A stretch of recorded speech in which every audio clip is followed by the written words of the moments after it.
నమస్తే అండి. నేను జొన్న పిండి రోటి చేయబోతున్నాను. దీంట్లో సద్దలు కూడా పిండి కూడా రెండు కలుపుకొని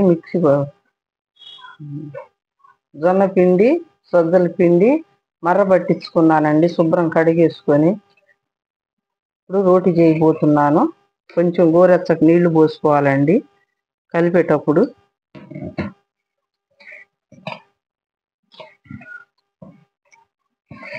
అప్పుడు కొంచెం జిగురు వస్తుందండి.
ఇందాక కొంచెం లిఫ్ట్ చేశానండి.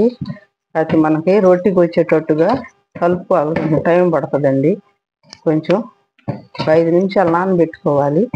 ఇట్లా అప్పుడు రోటీలు బాగా పొంగుతాయండి. మనకి మెత్తగా సాఫ్ట్గా వస్తాయి చేసుకుంటే. ఇప్పుడు ఈ రోజుల్లో ఎక్కువగా నూనె అనేది వాడకూడదు అంటున్నారు కదా డాక్టర్లు. అందుకని ఆయిల్ వేయకుండా చేసుకుంటానండి నేను పులకాల్లాగా. అసలు ఆయిల్ అనేది వేయనండి. రోటి మీద కూడా వేయను, పిండిలో కూడా కలపనండి. ఇట్లా సాఫ్ట్గా ఉండాలండి.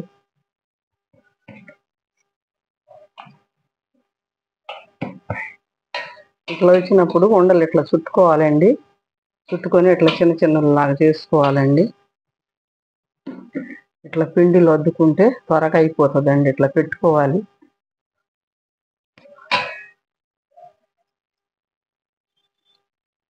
వేడి నీళ్లు కలిపాం కదండి, సాఫ్ట్గా ఉంటాయి. పిండి కూడా చక్కగా కలిసిపోద్ది.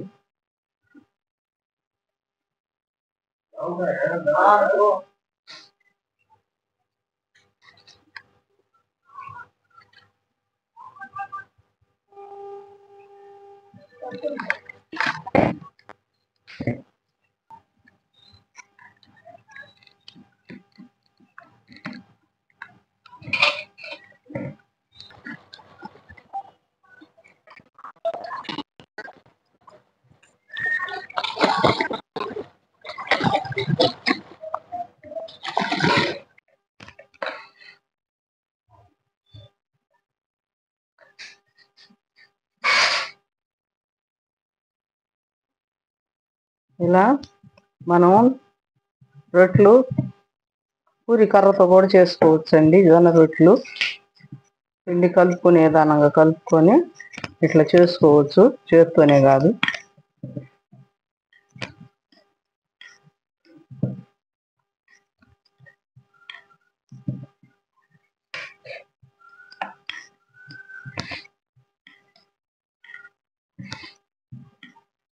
ఇట్లా పలసగా కూడా చేసుకోవచ్చు అండి. మనం కొంత త్వరగా అయిపోద్ది. పలసగా చేస్తే త్వరగా కాల్చుకోవచ్చు.